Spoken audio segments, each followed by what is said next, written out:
Welcome to the Game Informer Show, a weekly podcast about the video game industry. Join us every Thursday for discussions about the latest gaming news, reviews, and, of course, exclusive reveals, alongside Game Informer staff and special guests from around the industry. We have a couple of those this week.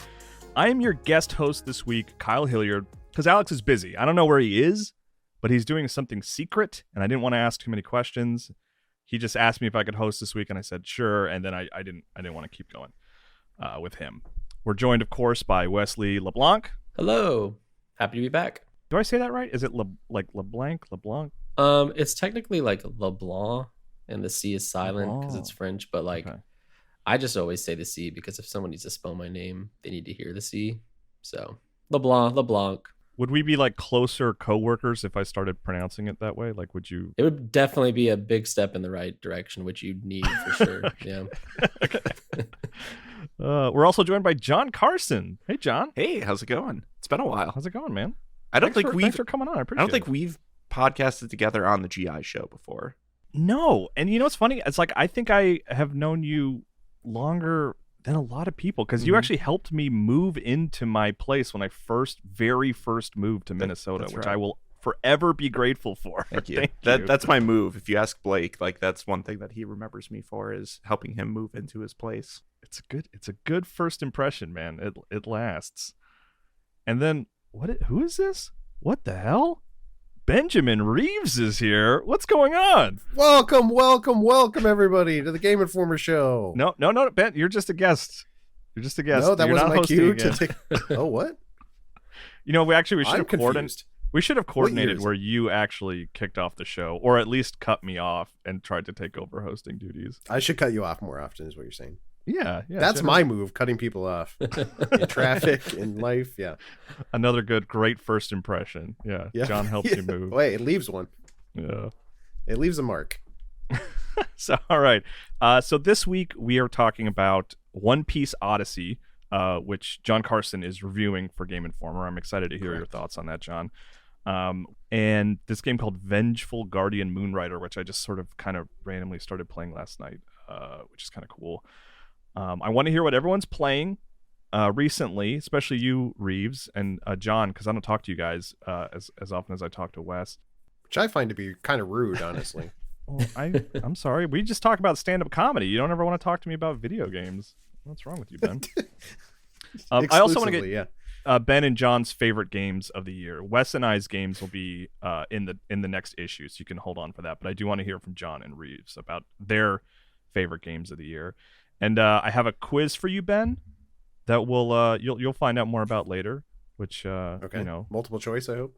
No, it's just completely open-ended. John, help me put together this quiz for you. Wes, you can. I told you a little bit about it beforehand. You can participate, but I think Ben's less equipped to be successful at the quiz, which will hopefully be better podcasting, as I think the goal here.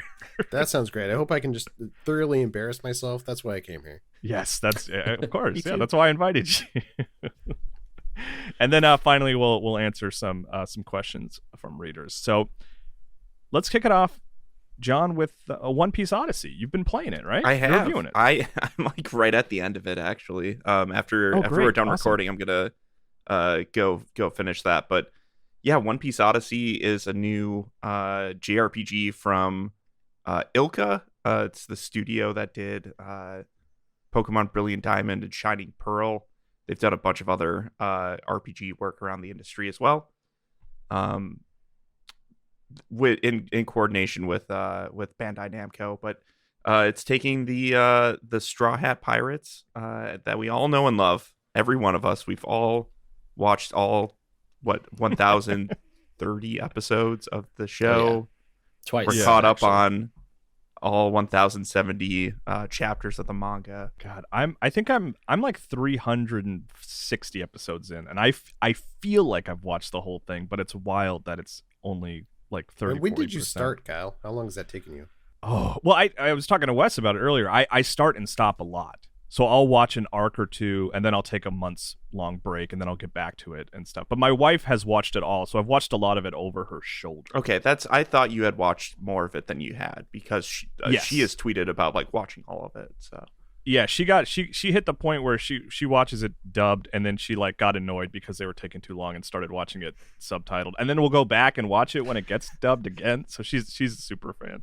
And then Wes, you've watched, I don't know, what, 100 episodes or something like that? Oh, 40. To the end of like Arlong Park. I took a short break. Well, it was supposed to be a short break last year because I started last year, and then time escaped me, and now it's been like 6 months. But I'm hoping to get back to it. And Reeves, what do you think One Piece is about? In one word, just one word about it's One about Piece. pirates. Okay, so yeah, you know it then. Yeah. Okay, see. I read a Wikipedia article, and I Maybe pretty you much will get be it. successful at this quiz Wealth, that's coming fame, up. We'll see. power. Luffy.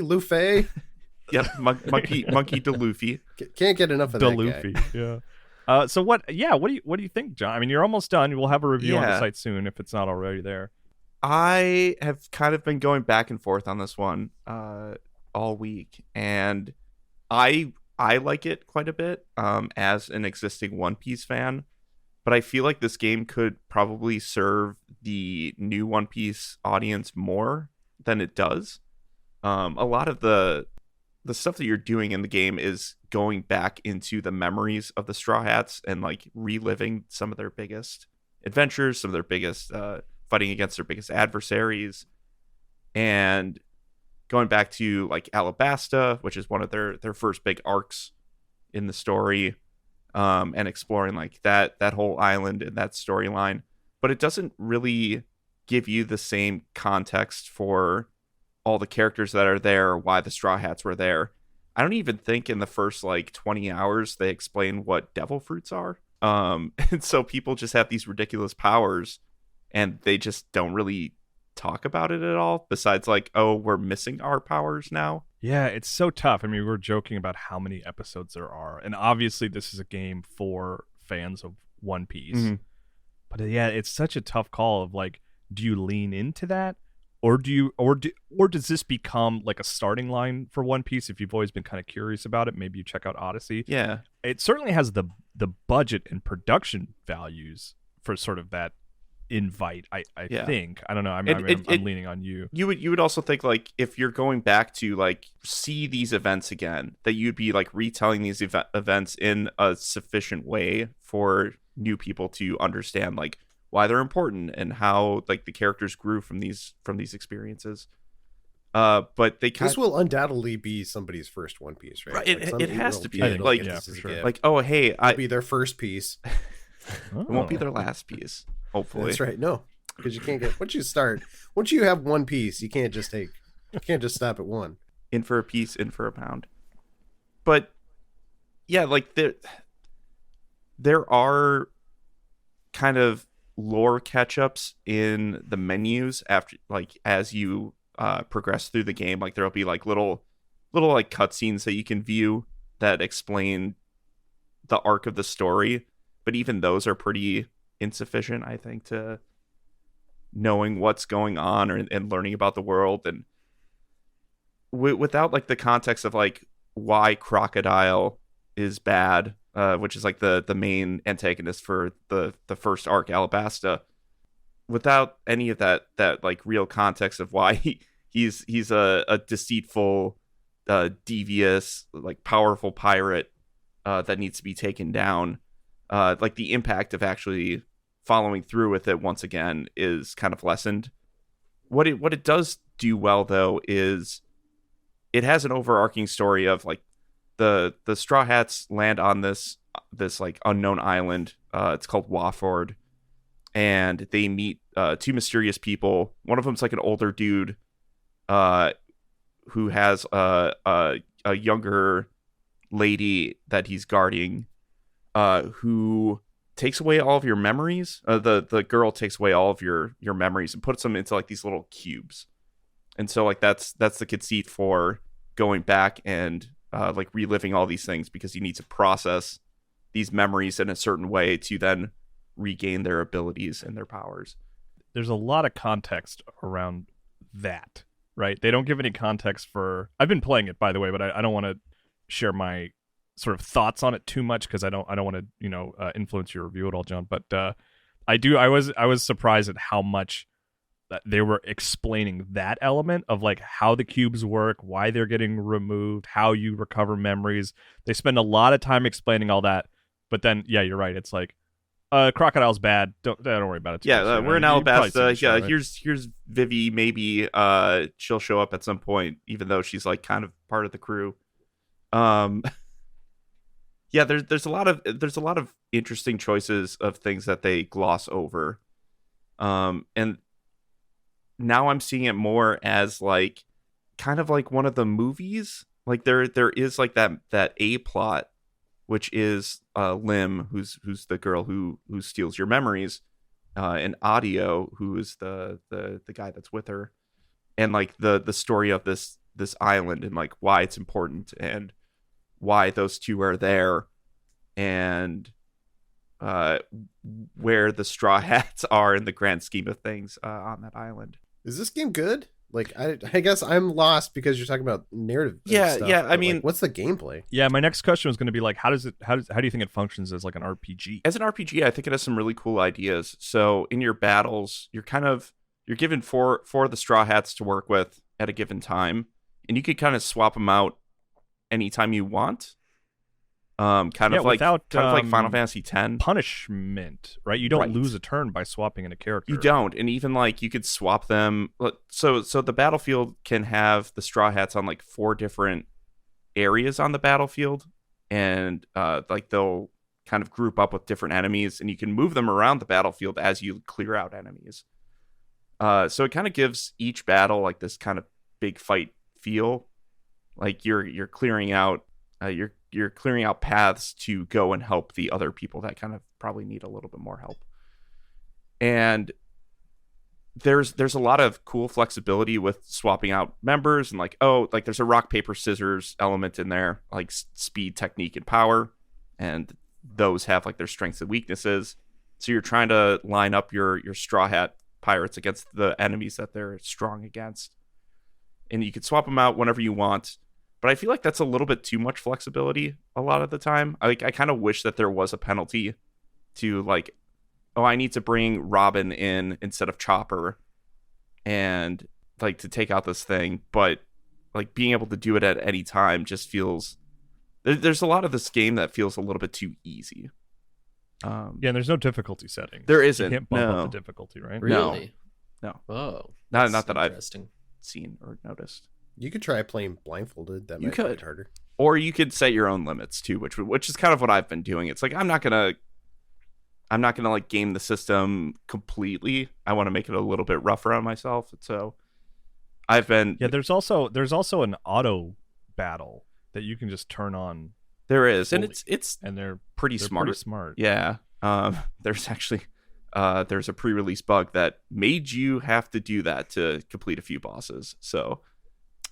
Which is that's completely cleared up, so don't worry about that, anybody who's looking to play this game.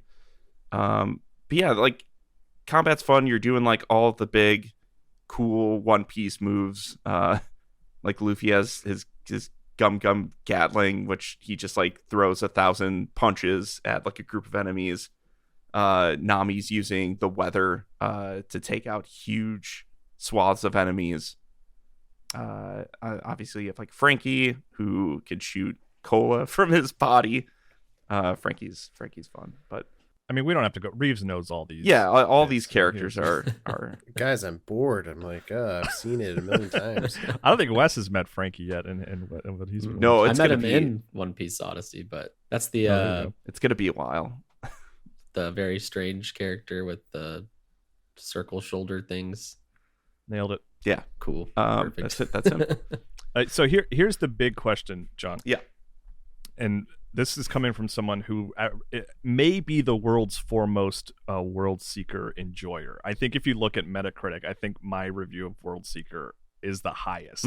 For that game really clicked with me, and nearly nobody else for some weird reason. I don't know why, but is this the best One Piece game in terms of what you've played? I'm sure you haven't played them all. I certainly have. Yeah. Do you think this is the best? It's my favorite, I'd say. Okay. It does get like a lot of the interactions between the Straw Hats, right? Like Zoro and Sanji are always fighting. Nami is super greedy, and so like that motivates her in a bunch of scenes. I think that the combat is a lot of fun, and it does give you that team fight element that is always woven throughout One Piece and like its battles.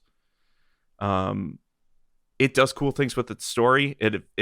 It's a little bit slow to get there, but like the back half of this game, it just rips. It's a lot of fun in the back half once they start playing with the whole like going into your memories and like what that means and what kind of strange occurrences can happen with memories, because they do this hand wavy thing a few times where every time you go back into I believe it's called Memoria, which is just this world of memories, that Lim's like, like not everything's going to be the same. Don't expect everything to happen exactly how it happens. Memories are fuzzy like that. We have to rearrange the world for game design purposes. Yes. So that's the conceit. we can have maybe 3 of the characters from this arc, and that's it. But yeah, like the whole hand wavy thing is memories are fuzzy. So like not everything is going to happen exactly. Also, they're pulling memories from like 9 different people. So there's going to be these weird amalgamations of things, and you're going to have characters with you that you didn't have or that they didn't have during those original adventures. So that'll kind of change things as well.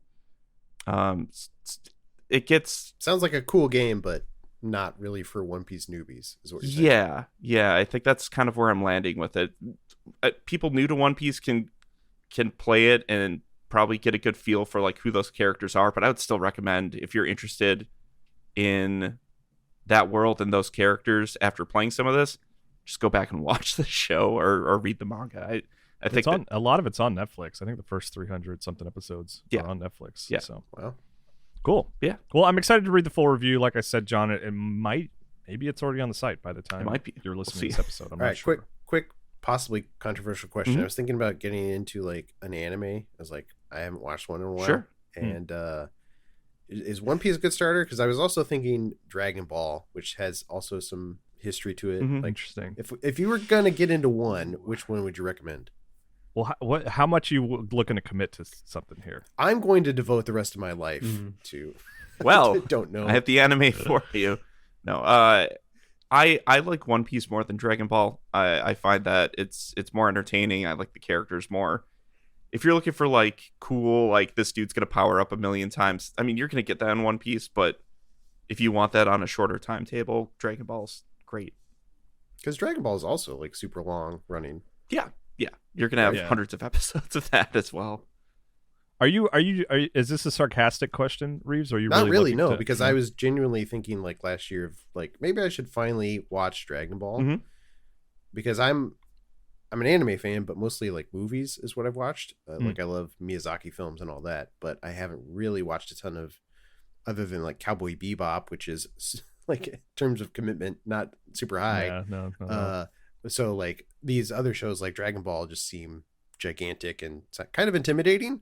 So I'm like, I don't know, but maybe I should give it a shot. I should see what the deal is. I think Dragon Ball is probably a good place to start, and I would actually start with Dragon Ball and not Dragon Ball Z. It is the beginning of the story, and I actually like that series more, just because it is more grounded for what the characters could do. It's more of an adventure too. It is more of an adventure, and there's more stakes, I think. And one of the greatest personal stakes, like opening theme songs of all time. Yeah, they still use that song like even for all the time. Yeah, you can't go wrong with Dragon Ball, man. I mean, honestly, like there's stuff like Full Metal Alchemist, not to derail the podcast, that like I would maybe recommend first that aren't like that have reasonable endings, if that makes sense. Yeah. Okay. Like you could watch all of Full Metal Alchemist Brotherhood and have an amazing experience. And if you had done the same thing with One Piece, you'd watch like 2 seasons or something. Yeah, if you do end up diving into One Piece, I would look at like the arcs and be like, all right, so this is like Kyle, what would you say? The first arc for One Piece would be just the East Blue? I guess. Yeah, the names I always kind of struggle with. Yeah. I'm not a total like anime newbie. I think I could take some of the harder stuff. Okay. Yeah. Okay. I don't know, man. Like you could almost watch up until Nami joins the crew, and it's like if you are in, then keep going. But if that wasn't exciting for you, because that was a big turning point for me, where I was like watching it and I was like, this is fun. I like this. And then there were like scenes in Nami like her sort of journey to actually join the crew, and it shows how like committed Luffy is to like, Luffy ends up being this like amazing character that I was like tearing up at moments where I was like, oh my god, he's so loyal and like great. And then at that point I was like all in. So it's funny because like 90% of the time Luffy is just a monster who wants to punch things and then eat meat, and that's it. And then like he has these really like gripping moments with other characters that like really where you totally understand why his crew would go to the end of the earth for him. Yeah. Like, and you're like, I would too, Luffy. And I am. I want to be that kind of man. Well, thanks for letting me derail the podcast. I know. Gosh, we might be going long. You are the host after all, Ben. That's right. That's right. Oh, it's my fault. What should we talk about next, everybody? Comedians. Yeah, here. Let's jump to here. I just want to because I want to get to questions in this quiz and your top 10s and stuff. I just want to quickly talk about Vengeful Guardian Moonrider, which is this like a 16-bit platformer. It really looks like a Genesis game, but it has all these kind of like it feels a little Mega Man X-y, which is like poetry to me. Like that's all I want. Like there's so many levels. Like you're not dashing or climbing walls or even shooting. It kind of feels like playing as Zero in Mega Man X4 if you couldn't dash or climb walls. But there's just so many little things and bosses in the levels where I'm like, ooh, this feels like, this even like specific level, or this boss did this mechanic in Mega Man X3 or something like that. So I'm really having a good time with it so far. I'm not very far in it yet. I think there's like you beat the first level and then you get a choice of like 6 levels to pursue. I don't think it's a super long game, but I just wanted to call it out because it seems cool so far. It looks really neat. I'm looking at pictures of it now, and it definitely looks like someone reskinned Mega Man X and put it on the Genesis. Like it has that very, like the sprites look like Genesis sprites. Yeah, it's so funny that there's that distinction between Genesis and Super Nintendo, where it's like this feels like a throwback Genesis game, this feels like a throwback Super Nintendo There's something chunky about the pixels on the Genesis that makes it also does something that I've gotten that experience in a couple games, not that many, but where you're playing it and you're like, I think I'm the bad guy. I don't think I'm the good guy in this game. I think I'm the antagonist. I think everyone's out to stop me, but I'm going off on this like vengeful, destructive thing. Like playing Shadow of the Colossus or something. What was that, Ben? I said kind of like fatherhood.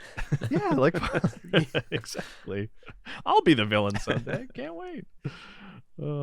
Let's John and Reeves. Let's talk about your top 10s. I want to hear some of your favorite games of the year. I'm not sure the best way to structure this. Maybe we just go kind of quickly down if you have a proper 10 to 1 list. And then Wesley and I can criticize your guys' list and tell you where you've gone wrong and stuff like that. John, you want to go first? You want to go through your 10? Yeah. All right. So starting at 10, I have a couple of these that are split between 2 games just because they kind of fit a similar slot for me. So number 10, so you're cheating. I'm cheating. Also, I don't have an outlet that I need to have a strict 10 for, so you're pulling the old. This is a deep cut that Reeves will get. Joe Juba, we had our I think it was our 10 favorite games of all time. All the editors shared. Oh, I already know what you're gonna say, and I hate it. Put the Mass Effect trilogy as one of his top 10 favorite games of all time. I'll never forgive him for it. I'll never forgive it. It is all in one box now, though. So. Now, but even then, I wouldn't put like future-proofed. What do they call it? Legendary Edition. The Legendary Edition. I wouldn't put that on my list as like number 1 game. That's a collection. But my favorite episode of television is the box set of The Office. Is basically what I really love my favorite episode, season 3 of Sopranos. So anyway, John. Yeah. So we'll start at 10. Number 10 is a couple of fighting games that came out last year that I really like. The King of Fighters 15 and DNF Duel.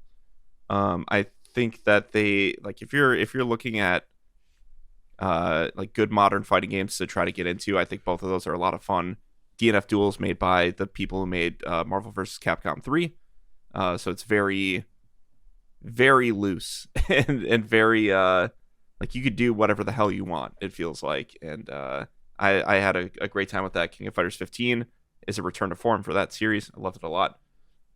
Number 9 is World of Warcraft Dragonflight, also another return to form. Oh, interesting. I think. Okay, yeah. Quietly, like one that a lot of like I feel like it hasn't gotten a lot of like publicity, quote unquote, but the people who have played it really like it. Yeah, I know people still have like their feelings about Activision Blizzard and like they're the people in the culture there.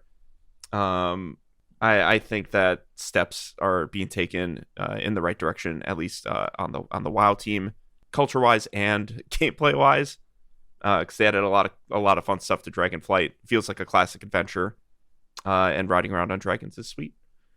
Number 8 is a game that I actually played over Discord with some friends. It's The Case of the Golden Idol. It's a lot of fun. Don't want to talk too much about it, but I think that everyone should go play that, or at least it's like a point and click, right? You can at least like sort of pitch the genre, I think, right? I haven't played it yet. It sounds really cool. It looks kind of like an eyesore if you look at pictures of it. The art is unique, to be generous, but maybe it grows on you a little bit. Yeah. But I've heard it's a really fun like adventure game. I want to check it out. Yeah, but I think it's an adventure game. Maybe John can clarify for us. An adventure game, right, John? Yes, it is. It is an adventure game. Yes, very, very fun. Great story throughout. I think that everyone should play it.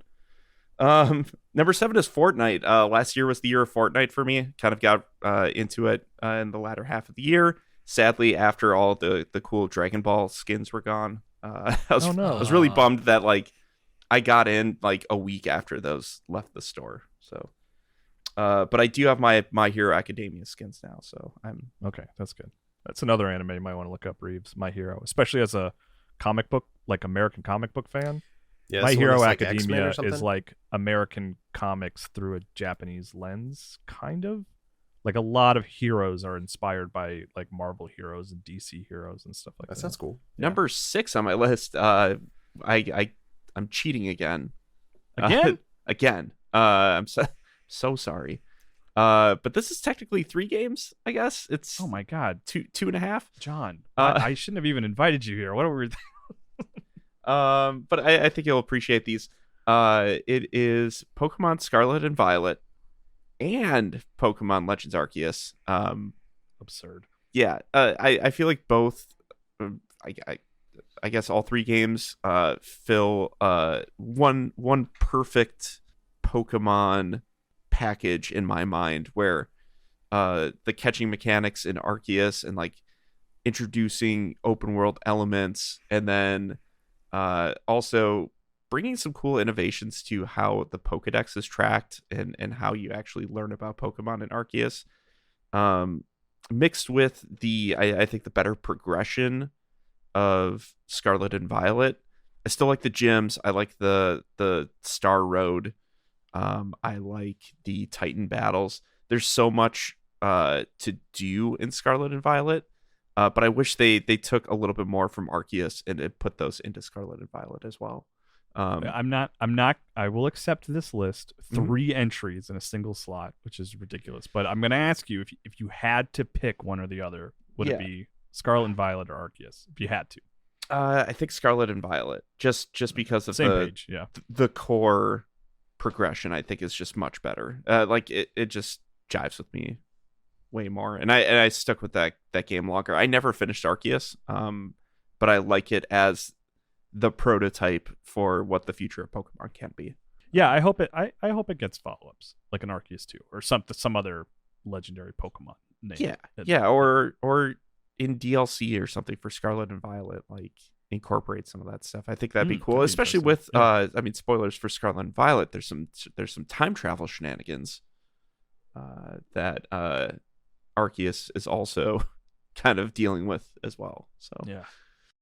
All right, what's next? What you got next? Next is Kirby and the Forgotten Land. It's a game from early this year. A platformer from Nintendo. If you would guess that they put one of those out. But I think it's one of the best Kirby games in years. and it really shows what that franchise can be in 3D, which it really hasn't been before outside of like Air Ride or Kirby's Dream Course. There's some 2.5D Kirby's. Yeah, but this is the first proper 3D Kirby, and it works like, maybe I shouldn't say surprisingly because we're talking about Nintendo, but it works really well. It does work. Like it feels like a really slow paced Mario 3D Land or Mario 3D World, which I super appreciate. There's a lot to explore. There's a lot to do, and it goes full on anime in the end, which I really appreciated. Yeah. Number 4 is an undeniable game from this year. I think it is getting its due from a lot of outlets, but it's Vampire Survivors. This is a game that I pick up every once in a while just to do a few runs, but it's really the evolution of idle games for me, that I really, really dig. So what are you playing on mostly? Where are you playing it? Steam Deck. So So I've got a portable, like I'll just like boot it up when I'm in bed before I go to sleep, and just just check off some of the boxes that I need to take care of, like getting new characters or completing a level or getting certain items. It really just it's fun chores to do. Yeah. I like this pick because it's just one game, which I think is pretty cool. I mean, it is in plural. It is Vampire Survivors. So really, we can envelop this whole this new genre into that as well. There's a lot of clones out there. And only more again. There's only going to be more too, I'm sure. Right? Yeah, absolutely. Number 3 is probably my mobile game of the year, and that is Marvel Snap. Also, just a fantastic new card game that came out this year. It absorbed me for the first couple of months of it being out. Haven't played it in a couple of weeks, but there's been a lot of other stuff to do. Yeah, Marvel Snap is just super fun. I love getting in a couple of games here and there, building new decks. Like, deck building is so cool and simple, and like that it's only like 10-12 cards per deck. There's not a huge barrier to entry there for building something new. Yeah, and I'm gonna spoil it. Reeves, shut up, but I'm gonna spoil it. I know it's on Reeves's list somewhere, maybe in the top 3. We'll find out soon. Reeves, don't talk. Number 2 is Kyle. Don't give me any guff for this one. This is from technically last year, from December of last year, but I reviewed it in January. John, what are you year. doing? It is Final Fantasy XIV Endwalker, which is the culmination to the entire Final Fantasy XIV story that's come so far, and really with the 300 hours that I played to review this game between October of last year and January of this year, it's become my favorite Final Fantasy. Not because of like Stockholm Syndrome or anything. Wait, like period? Period. Wow. It is my Jeez. favorite. And like it's doing cool things in an MMO space, allowing you to have like a party and like familiar faces that travel with you, and you get to know them and their quirks, and like you really get to care about this group of like the Scions of the Seventh Dawn. So it's doing MMO stuff, it's doing that party stuff, but also it's doing the wild JRPG stuff that you expect from a Final Fantasy game, where you are, I mean, Endwalker is the name for a reason. You are walking to the ends of time, to the ends of existence, to the ends of the planet's orbit, the end of the story. Endwalker kind of encapsulates all of that beautifully, and I'm still kind of flabbergasted that you said like favorite Final Fantasy period. That's wild, yeah, man. I mean it went from 8 to this, so jeez. All right. And then number 1 is a little game. I'm not sure if you've heard of it, Kyle, or Wes or Ben. It's Elden Ring. This killer little choice. Another one that I like because it's a game that came out this year and it's only one game. Another good choice, John. Listen, I had to make some concessions on this list, and I had to include some games from this year. Right. which the next year's list will be completely different. It'll be all 2022 games. Because you're calling your shot now. Yeah, I mean, I haven't played God of War Ragnarok yet. I haven't played Xenoblade Chronicles 3. There's a bunch of stuff that I still need to get to from 2022. So yeah, next year. Well, I mean, obviously it's been talked about to death, but I mean, why did you love Elden Ring? Like, why did it click with you? Elden Ring is, I mean, I've played just about every From Software Souls game prior to this, but this was the first one that really clicked for me on like a systems level.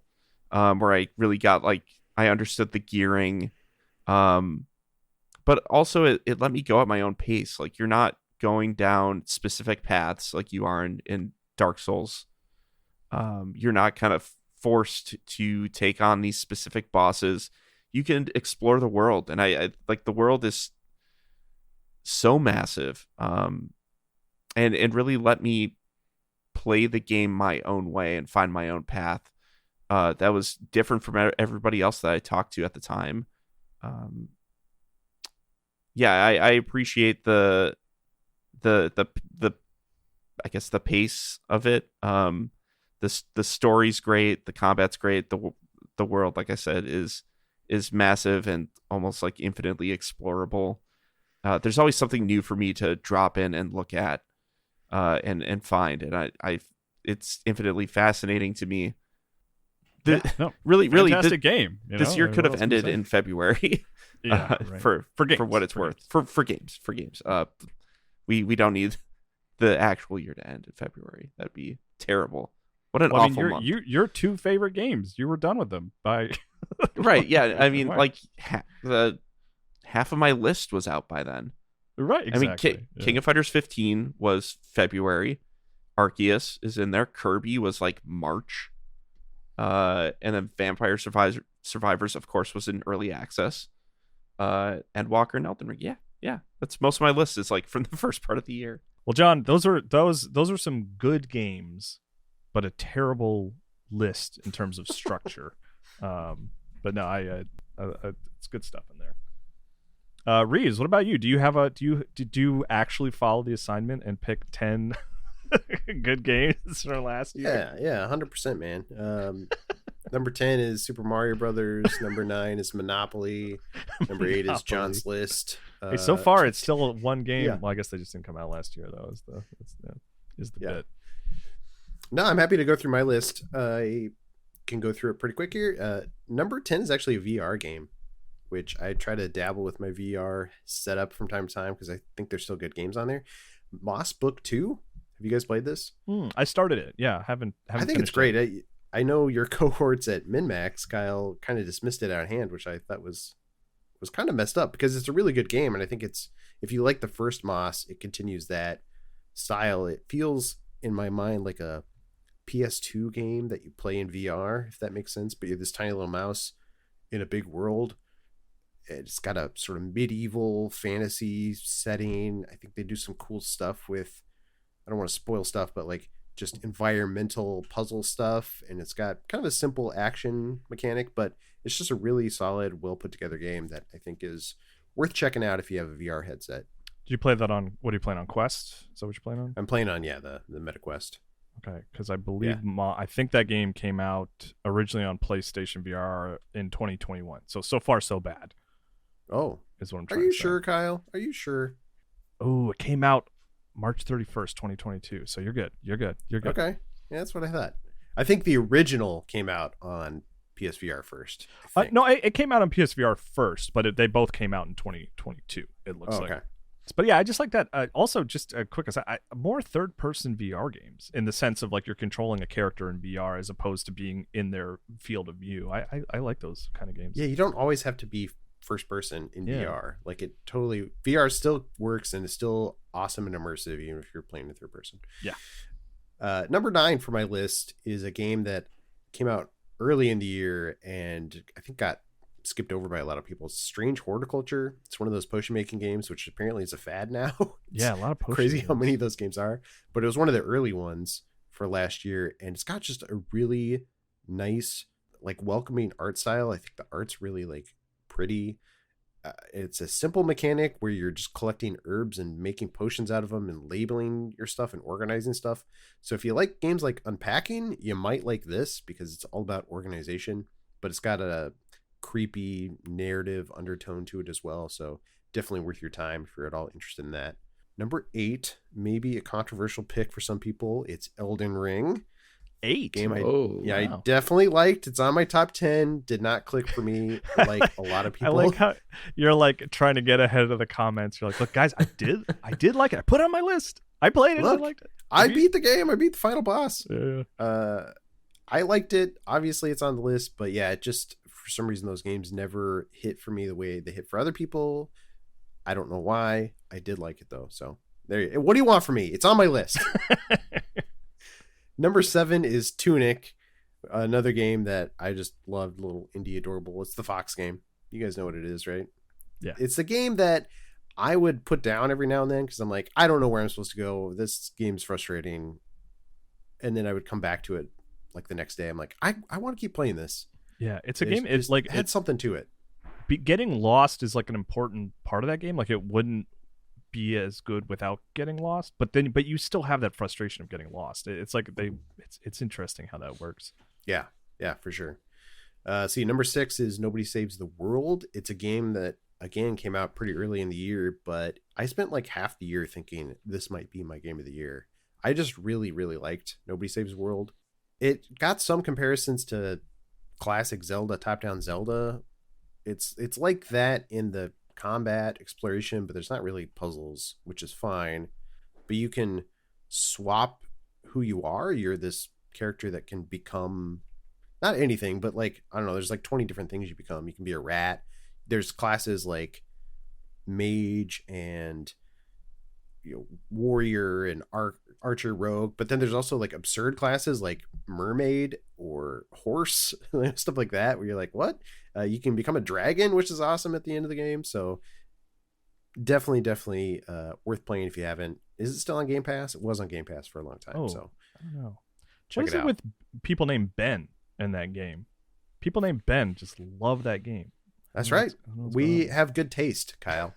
Number 5. Oh, and real quick, just a reminder: these are all above Elden Ring for Ben Reeves. I just want to make sure that's everyone remembers that as we go down this list. Number 5. I stand by that. They're great. No, I'm just giving you crap. Vampire Survivors is number 5, which John already mentioned. I remember Brian Vore turned me onto this game at one point, and he's like, it's amazing. I'm like, you're hyping this up pretty high. I don't think this game sounds super simple. I've seen videos. It's a like one stick game basically. How good can this be? But there's something about that game that's just super addictive and easy to pick up and play. But then the more you play, the more you unlock things and understand the mechanics more. It's super good. Yeah, it also does kind of the thing that mobile games do arguably too well, where it's like really flashy, rewarding, like explosive animations that make your heart flutter. But it does it all without anything even close to like monetization or like a microtransaction. Yeah. Wes, have you? I know we talked about it before. You hadn't played it like a couple months ago. Have you had a chance to check out Vampire Survivors yet? No, I haven't actually. It's like the one. You gotta, dude. You gotta. I know. I was going to over the break, but it's free on phones, and apparently it's pretty good on there now too. It was like number 1 on my list on Game Pass. Yeah, I have it downloaded on like 3 devices, but I have Fire Emblem, and that is my assignment to play. So I've been playing that. It's a really good game. You should check it out, Wes, at some point. Every run is only like half an hour, but it just makes the time fly by so fast that you can get lost in like run after run and just lose a whole rest of your day. Play the game. All right, moving on. Number 4, Mario and Rabbids Sparks of Hope. I'm a big fan of strategy games. I love the first Mario Rabbids game. This game, I want to say more of the same, but it's like it plays differently, but at the same time, it still feels like a Mario Rabbids game, and it still meets that bar from that first game that I really liked of just really quality, interesting strategy choices, fun, weird combat choices you can make between your party. Like each character functions differently and does different moves, but they kind of play off of each other in a fun way. Fun, silly, stupid world. And the rabbits aren't super annoying in this one, which is a feat in and of itself. So Yeah, that's number 4. Number 3, as we said, Marvel Snap. Really good game. Second best Marvel card game of the year. It's super addicting. I really like it. I was kind of not expecting a ton from it, even though I love Hearthstone. But it's, I haven't spent any money on this game, and I know that system is in there, but it's not super aggressive about it, and I appreciate that. Ben, what's your favorite card to play in Marvel Snap? Do you have a favorite card to build around? I really like messing around with Carnage. I have a deck that's all about like destroying other cards, which is probably my favorite deck so far. And I have Deadpool now. Deadpool is a 1/1 card, but every time you destroy him, he pops back into your hand and doubles his power. So I got him up to 40 damage at one point, or 40 power at one point, which he starts at 1, and I was able to get him in 6 turns to 40. So that was like pretty fun to do.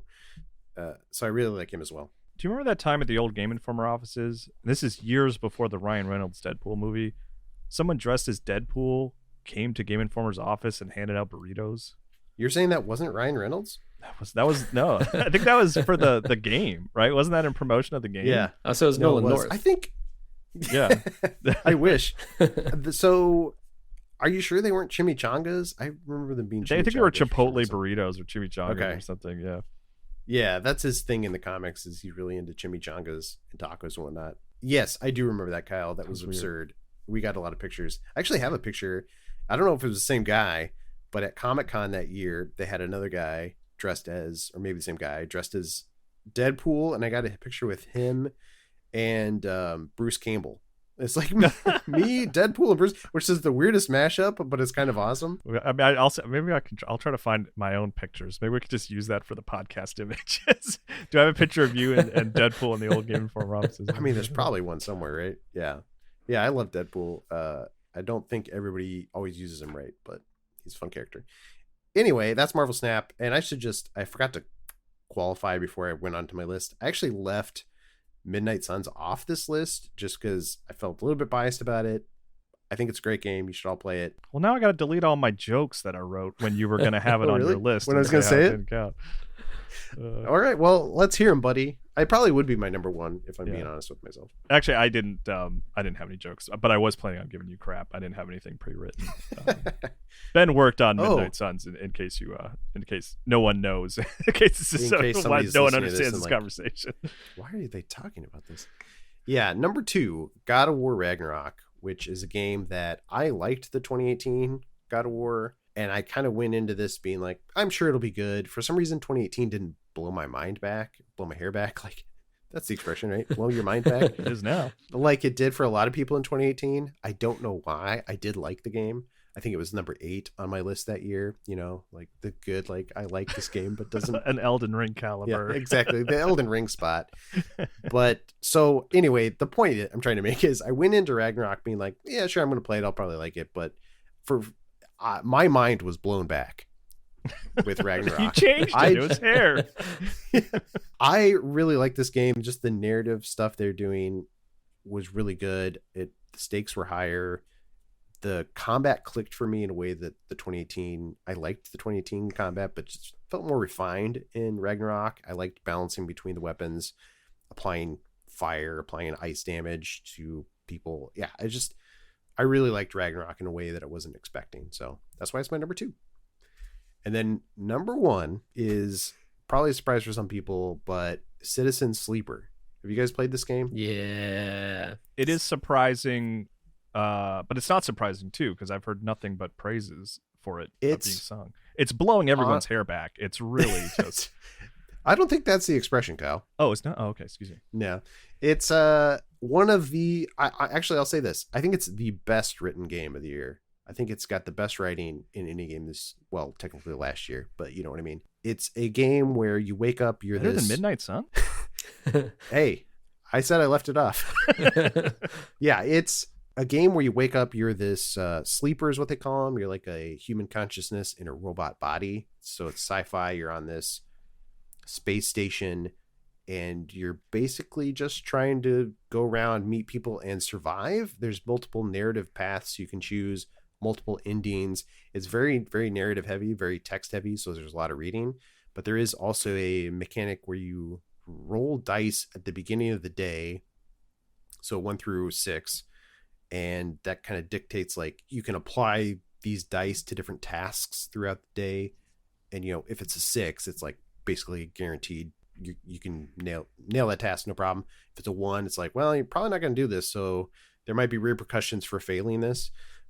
But even though it's like, it sounds simple and is, that basic mechanic was very compelling to me. I really liked going about the station and just like, okay, I really, really want to do this task, so I'm going to like use my 6 here, or I'm going to use my 5 here, and then this other thing that I'm like, well, let's just see what happens. I'll put a 2 on it. And that was super interesting, and seeing how the world reacted to what I was doing. And again, huge props to whoever wrote it. Like, it's a really actually genuinely compelling narrative that I think is well written. So definitely check it out. It was on Game Pass again at one point.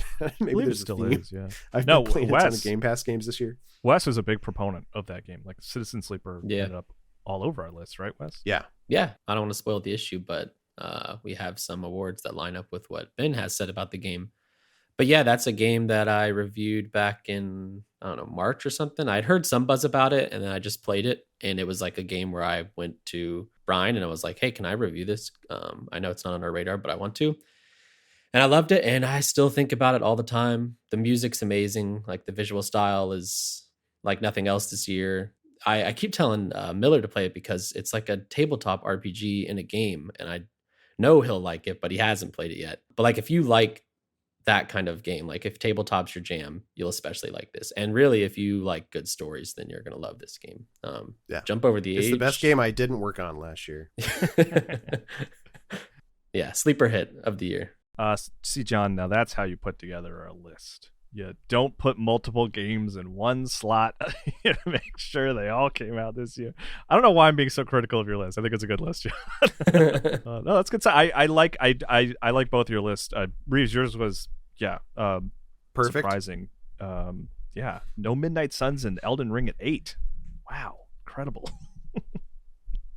It's weird. Yeah, I live to serve. I wish my mind was blown back by Elden Ring, but did not. No, that's a perfectly reasonable reaction. I'm giving you a hard time. I totally understand if Elden Ring. I mean, it's one of your 10 favorite games of the year. Like, that's right. Thank you for defending me, Kyle. I both defend you and anti-defend you. I don't know. Attack you. All right, we got everyone's top 10 lists out of the way. I got a quiz for you, Reeves, and Wes can participate in this as well because Wes has not watched a lot of One Piece. John helped me with this, so here's what we're gonna do. You guys can see my stream, right? Yes. And Reeves, do you want to describe that fellow you see there in the picture, since this is an audio podcast? You want me to describe him? Yeah, just describe him. Yeah, just as simple. Maybe you even know who it is. Yeah, he is a guy wearing a red shirt. It's opened, so you can see his chest, which has what looks like a scar in the shape of an X. He's also got a straw hat. He looks kind of like a straw hat pirate of some kind. Yeah, so this is Luffy. This is the main character of One Piece that you're looking at, Reeves. Uh-huh. What do you think his abilities are? This is what this quiz is going to be. There are characters in One Piece who eat something called the devil fruit that gives them superpowers, and I want you to guess what their powers are based on just looking at them. Well, he's like super stretchy, right? Like right. Mr. Fantastic. Yes. Which I told you I read a Wikipedia, man. So I put Luffy up first to kind of put the baseline structure of what we're going for here. No, but that's also like, I feel like that's the easy one. No, I gave you an easy one to start with. Yeah. Wes, do you want to try to guess? Yeah, I'm trying to figure out who this is. Cool. Okay, so that you got Luffy. He's a stretchy guy. Nailed it. Now we're going to take a look. We have a new character on screen. I'll give you his name. You can see him, right? Mm-hmm. Yeah. Yes. Okay. This is Kelly Funk, I believe. Yes. Is that right? Yeah. That's correct. Yeah. And why don't you and Wes Reeves just describe him a little bit and then try to guess his powers, and we'll tell you if you're right. Okay. He looks like my cousin Barney. I was literally about to say that. Yeah. It's a reference we all know and doesn't need additional explanation. He's got some weird striped pants. He's shirtless. He's a boxer. Stars. Yeah, he's got the Rockstar energy drink logo on his shoulder. On his Loves shoulder. Rockstar. He's got a bad haircut, kind of like a stupider Elvis Presley haircut. Yeah. And so really what's big his mouth. superpower? What do you guys think his superpower is? Well, I'm tempted to think some kind of strongman thinks he's got the boxing gloves. Maybe he's got limitless energy because of all the Rockstar energy he's drinking. Yeah. Wes, any guesses? He seems pretty buff, but his arms are like proportionally small. So I'm going to guess either his traps, which are ginormous, or his legs are like extra powerful. I don't know what extra powerful traps would do for you, but got really lanky arms. Maybe he's stretchy. Is he like super stretchy? You guys are wrong-ish. Obviously, Kelly Funk drank or ate the jacket fruit, which means he can turn into a jacket, and then he can be worn by other characters, and he will sort of be able to control them and use their powers. Is that what? Wait, he can control people then? Yeah, he turns into a jacket and controls them. But you would have to willingly put the jacket on? No, he can kind of like put himself on people. And he just hangs himself up on a coat rack and like, I hope somebody puts one on. He is his own skin suit that he puts onto people and then controls them. Is it like fast? Okay. Is it like a Majin Buu thing? Like he can just kind of envelop you, or is it just like a hug? He goes in for a hug and then boom. I don't know. You ever put on a jacket? Like sometimes you can put that on pretty quick. True. Slip on a sleeve. All right, let's see. Next up we have this is Bluno. What does Bluno look like, Reeves and Wes? He looks like a sad Brian Shea. Otherwise known as Brian Shea. Sorry, Brian. Love you. He's got a slick suit on, all black, little pocket square.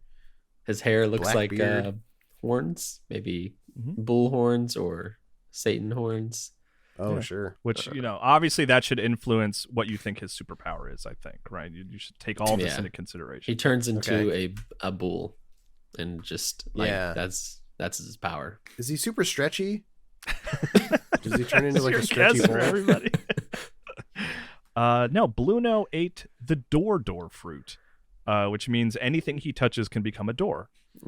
Okay, that makes sense. So, so wait, are they doors that like lead to like teleport you somewhere, or are they just doors? I don't think so. I think he can just basically, if there's a wall, he can touch it and create a door, so you can walk through it. And then I guess his body can become a door too, I believe. I don't know if you have any more insight into this. This isn't one of the ones John sent me. So no, so it's been a while since I've watched that arc, and Bluno's actually spoilers is not in One Piece Odyssey, so I had no refresher on what his. I was pulling from anyway. It doesn't necessarily have to be Odyssey people, but he makes doors. That's his superpower. Yeah, of course. I don't know why you guys are struggling. We really should have known that one. I mean. That's character design 101.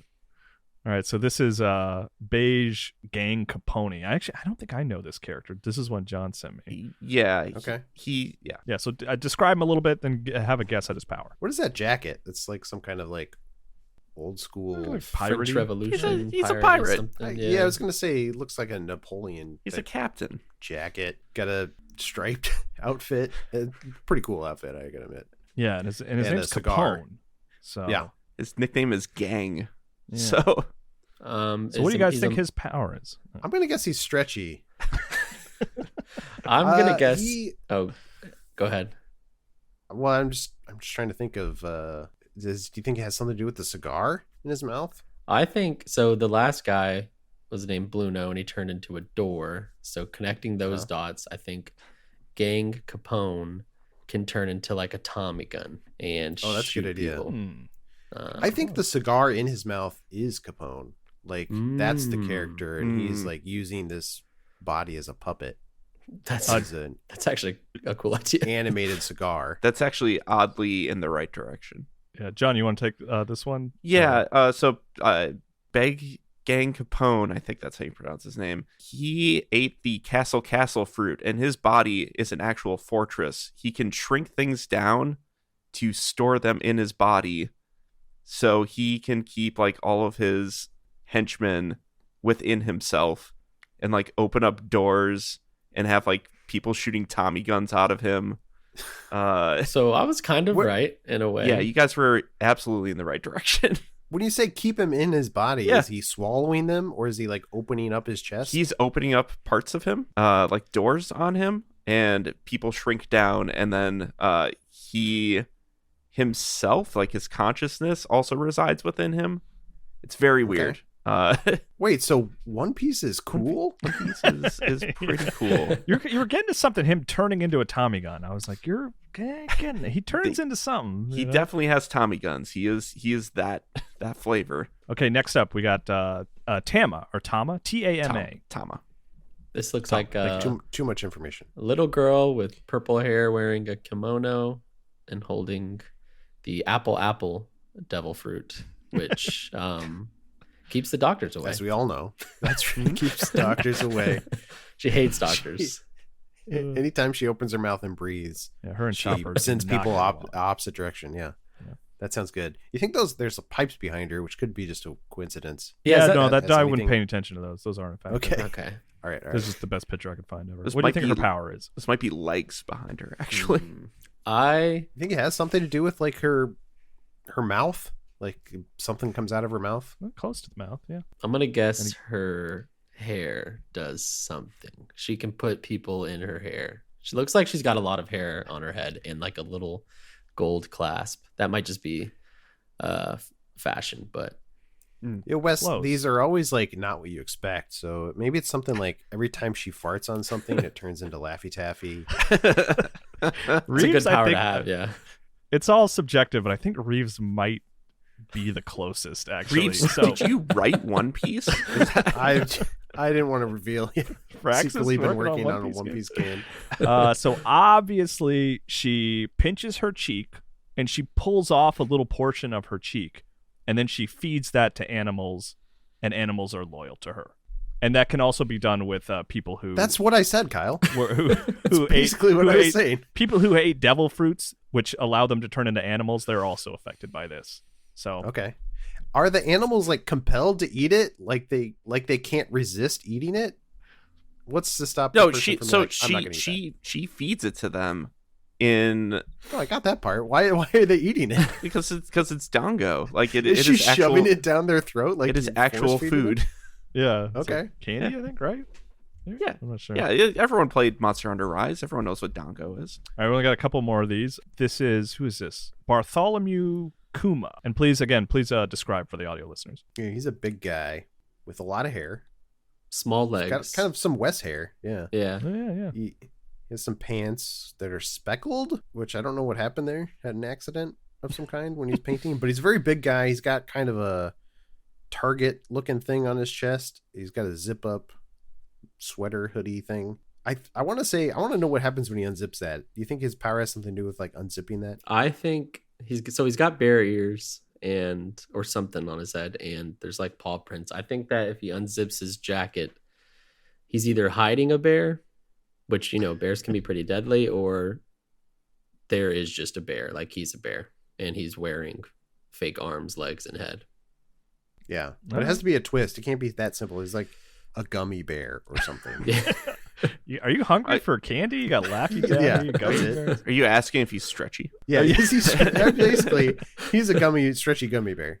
John, you want to take this? This is the one I think you sent to me, right? Wasn't it? Yeah. So Kuma ate the pawpaw fruit, which he has like paw pads on his hands, and when he touches people, he envelops them into a paw-shaped bubble, and he can send them to different places around the world at super high speeds. Okay, so I started in the right direction. Something with the paws. You were getting there, yeah. Wait, so does he ever unzip that? I think battle damage has opened it up. There's a lot going on with this guy. Probably don't want to get into it, but nothing to do with his actual power. So he just teleports the bubble, and the person's just a bubble forever, or bubble is he slaps them, and then they the bubble goes around them at the same time of them flying through the air at the speed of sound. Okay.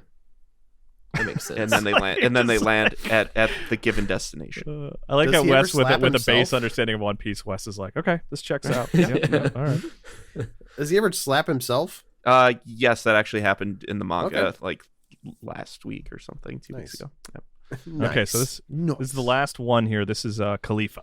if you want to describe Khalifa. Wiz Khalifa. This is I think I haven't played Bayonetta 3, but I think this is Bayonetta in the third game. You know what? You're not that. Yeah, except she's got blonde hair. Yeah. Right.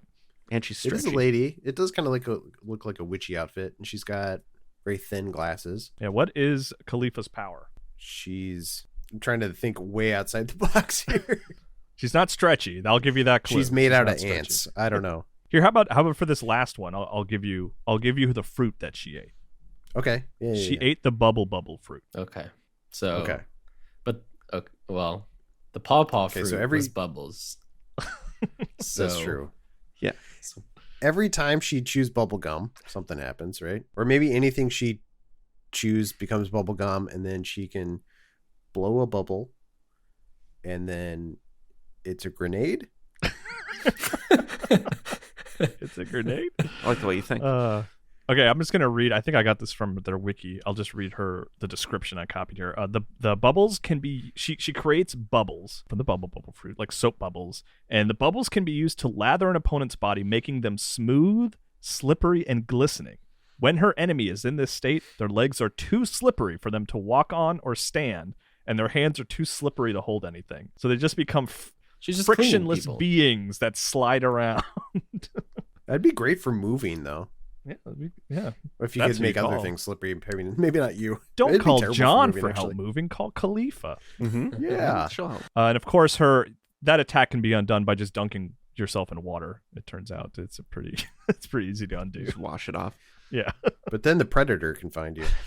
So that's true. The predator is canon. Risk you gotta take. Cool. Well, so there you go. That's interesting. I had a bonus one. The whole reason this started is I looked up this character to try to get you guys to guess, and then it turned out that they hadn't eaten a devil fruit. I learned there's this character who consumes flour and mixes it in their mouth, and then ejects ramen through their nose and uses ramen to fight, and will even like wrap themselves in ramen as like a body, like a shield.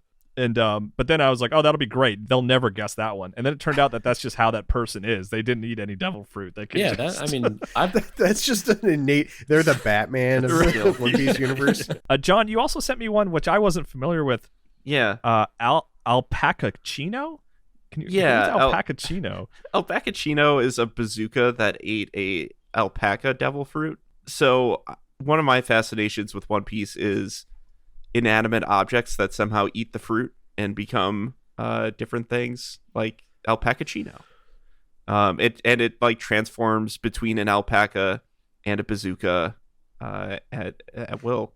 There's things like Funk Freed, which is an elephant, it's a sword that ate an elephant fruit, so it turns into an elephant. So like a bazooka ate a devil fruit and can turn into an alpaca? Correct. That is correct. Is there any connection to Al Pacino? I guess maybe the bazooka. I'm sure bazooka that's all the name. Yeah. Alpaca Chino. Yep. Well, you guys failed spectacularly. I don't think you got a single one right. Wes got some points for saying pause for the pawpaw fruit. That was pretty good. There we go. Sorry, Reeves. I think I'm going to stick with Dragon Ball. Yeah. That decided it. Got it. Oh, cool. So let's wrap up here with we got a handful of questions from the community. You can I made a call for these on Discord as well as the Overblood Facebook group, which if you're a fan of Game Informer shows, that's a place to check out if you're still on Facebook, the Overblood group.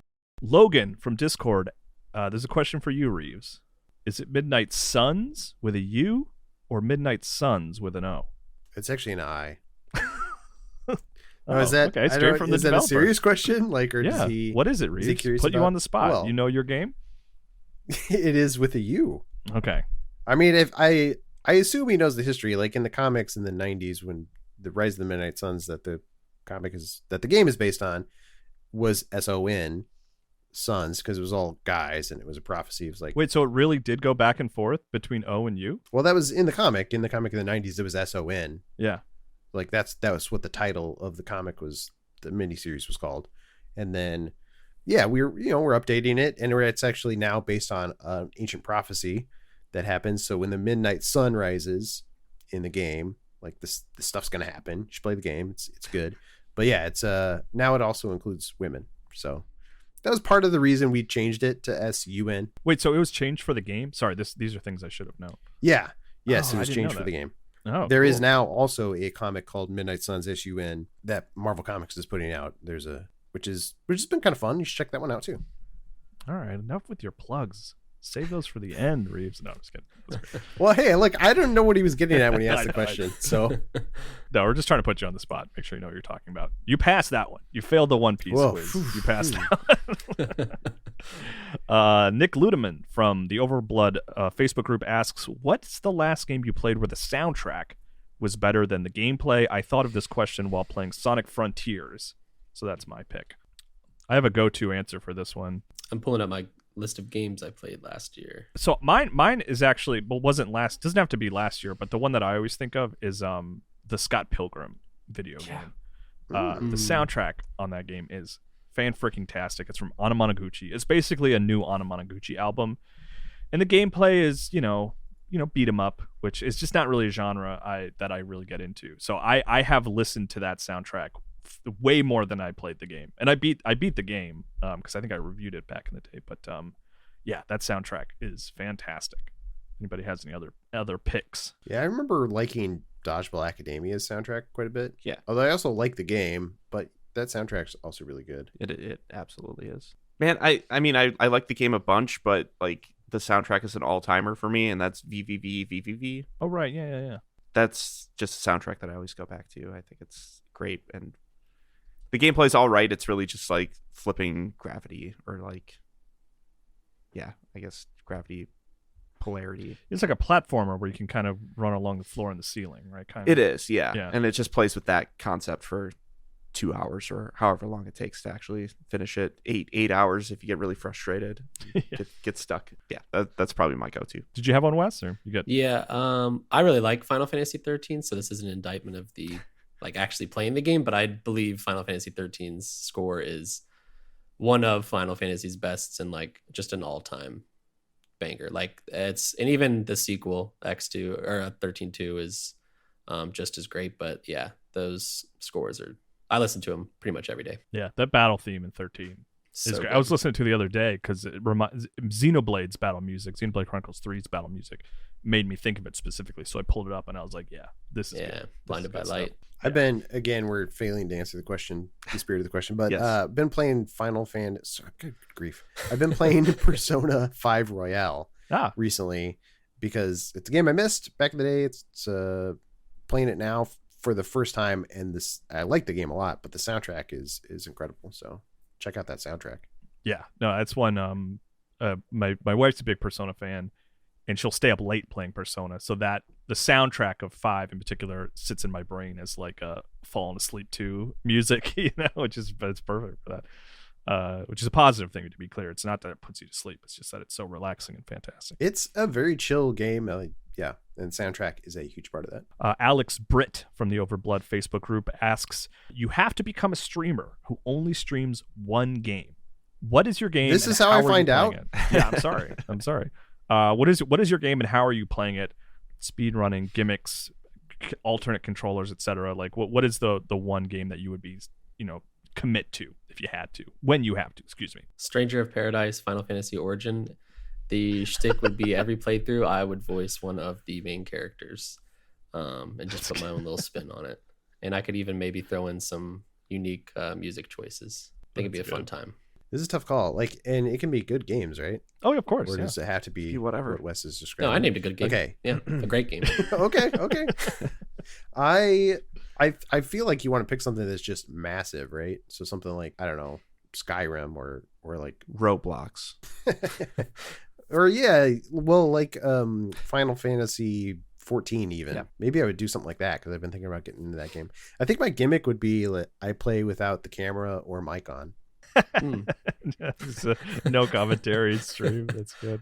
John, you got one? I would probably do like Magic the Gathering. I'm a boring person, but that game has infinite possibilities. You know what? I would probably let the community decide what I'm playing, though.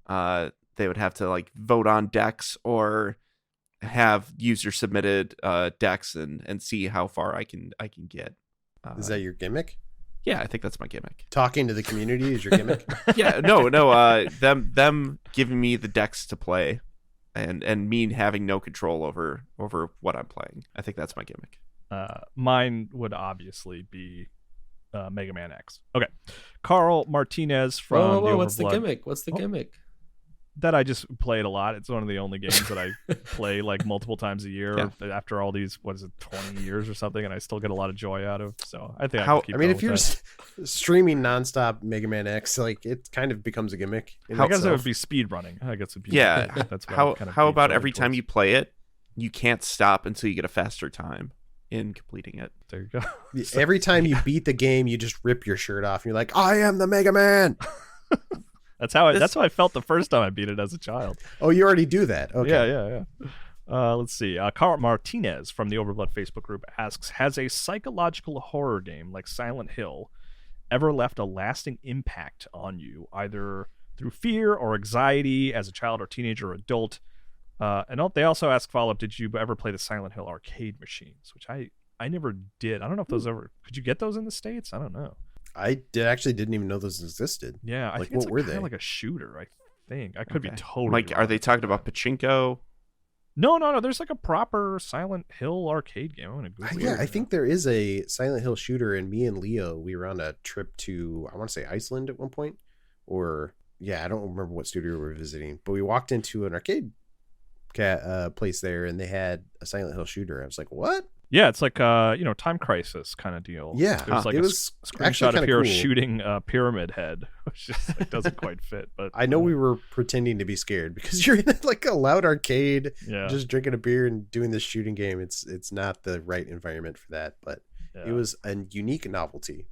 But what was the question again? The question is, has a psychological horror game like Silent Hill ever just like stuck with you? Like there's a sequence in Silent Hill 2 where you're deep underground. And you find a graveyard just like in the basement, basically. And there's an open grave, and it has your James in Silent Hill 2? I can't remember. I'm playing Silent Hill 1 right now, so I'm like all over the place. But you find a graveyard in a basement, and there's an open grave, and the tombstone has your name on it. And the only way to go forward in the game is to step into the grave and go even deeper. And I just remember when I was younger playing that, I was like, I don't want to do that. I don't want to step into this grave. I'm already like horrified enough as it is. So that I always think about that when I think of Silent Hill. Yeah, I remember in the Resident Evil remake on the GameCube, back when that first came out, there was a point that's new in that version of the game that wasn't in the original PlayStation release, the original release, I should say, where you have to go in the backyard and go down these steps into this crypt area. And there's this red light that's shining down there for some reason. So as you're descending, it just looks like there's this red environment that you don't really know what you're walking into, but you're descending into something. It feels like you're descending into hell or something. And I remember pausing again, kind of like you were describing, Kyle, at the top of those steps and being like, I don't want to go down there. And you have to go down there like 2 or 3 times. And the first couple times, nothing happens. Obviously, they're just trying to build up to it. And every time you go down after that first time, you're like, this is going to be the time that something happens and they're going to jump out at me. And I don't. So every time I'd be like, I don't want to go down there. Yeah. So now I'm terrified of red light. Yeah, when you're driving around, it's just like a terrifying experience. That's true. That's right. Every time I see a red light, I just freak out. Real quick, while we're talking about psychological horror, I just want to plug that Marcus and I are super replaying Silent Hill right now on Fridays. You can find the archive on Game Informer's other YouTube channel. And then Stefan JD from the Overblood Facebook group asks, Silent Hill 3 super replay when? I don't know. I'd be up for it. I've been enjoying playing Silent Hill 1. I never beat 3. Let's do it at some point. Okay. You guys, what do you think? One more, and then we'll do some plugs. Sounds good. Sure. Judonkadonk from Discord asks, I was thinking about what games I'm going to be playing later in life, and I have a feeling that the nostalgia of old JRPGs will have me circling back when my reflexes diminish. What is your retirement home, game, or genre? Judonkadonk says JRPGs. That's what they think. What do you think you'll be playing? That's a really good question. As an old person. Because we'll all still be playing video games. We're not going to overcome the hobby, I don't think. Outgrow it. We'll never outgrow playing video games. Right. Mine is probably also JRPGs. There's so many that I haven't touched yet and haven't experienced that I feel like that would keep me busy for years, if not decades. So I think Wii Sports. There you go. Keep keep the not shoulder Switch loose. Sports, mind you. Wii That's Sports. right. Well, there's still Wii Sports in some old folks' homes, right? And I think that'll. What are the chances that'll still be around by the time we're there? It's 0. Nintendo, so very low. I don't know. I think You don't think by the time? I mean, I think they're already probably breaking down and not working anymore, and we're not going to be there for like another 150 5 years? years. The way technology's Oh, going. okay, yeah. So you're much more pessimistic. I think to answer the question, I think strategy games, stuff that's like not super like intense. I already feel like I'm moving away from stuff like Bayonetta, like stuff that's like that takes high intensity input, if that makes sense. Mm-hmm. That just kind of requires a certain level of reaction timing and Focus and all that. Yeah. I mean, yeah. And maybe that's partially why Elden Ring was number 8 on my list. I don't know. But I think strategy games, stuff that you can sit and think about before you put in your command is games that I will still gravitate to and still like tickle the fun parts of my brain. Yeah, I've never been a big strategy guy, and I do. It is one of those things that I'm like, maybe someday I will finally find something that lets me really enjoy and embrace this genre, and maybe it'll be when I'm an old man. Hopefully. I think for me, probably Neon White, Katana Zero. No, just kidding. Oh, you're getting faster as you get older. Yes, Devil I Daggers, just grow right? That's another stronger. one. Yeah. They grow different. Are you down Benjamin south. Button? Are you just getting younger as you age? It's a secret I'm not ready to reveal, actually. Ah, Yeah. There's a painting of Wes somewhere in a Let's just closet. say I've eaten a devil fruit, and we'll leave it at that. No, but I think Brooks Devil Fruit. my mind immediately jumped to Pokemon, like especially Pokemon Emerald and the older ones like that. Like those, I still get the hankering to replay those every year, and I don't think that's going to change. And they are great for probably my old reflexes. There'll be an MMO, I think, at that point, right? Of Pokemon? Yeah, like you'll be playing in an online sort of world. No, I don't think so. Nintendo figures out online stuff even that far into the future. Even when you're a young man in the future. Yeah. they'll figure out how to download a copy of your brain. So like part of you will be in there, but you won't know it. This sounds like I an think anime. that's a terrible future, but I'm looking forward to it. Cool. Well, yeah, let's wrap it up here. Yeah, John, you got any plugs? Anything you want to plug? Your One Piece review? Yeah, go read my One Piece review when it goes up on GameInformer.com, and I believe in the next issue of Game Informer, whenever that may be. Otherwise, yeah, you can find me on Twitter at John_Carson, on Hive at John Carson. If you're not into that Twitter thing anymore, I don't blame you. Or on Twitch at John Carson Games. Cool. Reeves, what about you? Play Midnight Suns, huh? You should absolutely play Midnight Suns. It's a strategy game that I think anybody can love. It's very approachable. If you got turned off by XCOM for any reason because you thought it was too hard, I think Midnight Suns is more approachable, but still very, very deep, interesting strategy gameplay. And we got some cool DLC coming down the pipe, so I think you should check it out. It's great. Like if I would have played more of it by the end of the year, it would have made my list, I think. Wes, what about you? Got any plugs? You can follow me on Twitter at LeBlancWes, and you can read my work in the Game Informer magazines and GameInformer.com, and you can sometimes hear my voice, especially alongside Kyle's lately, on a YouTube channel for New Gameplay Today. Might have some more of those for you today if you're available. We can talk about it offline. No pressure. Let's do it. Don't follow me anywhere. Please leave me alone. Make sure to leave this podcast review wherever you review podcasts, and you can also find us on Discord. You can send us questions to be read on the show, just like we did today. If you need some help joining the Discord, our contact information is readily available. I know I said don't follow me, but you can find my email address pretty easily. I believe if you subscribe to our Twitch channel, which you do using, if you have Amazon Prime or something like that, then we'll get you in that Discord, and you can be part of the community, and it's a great time.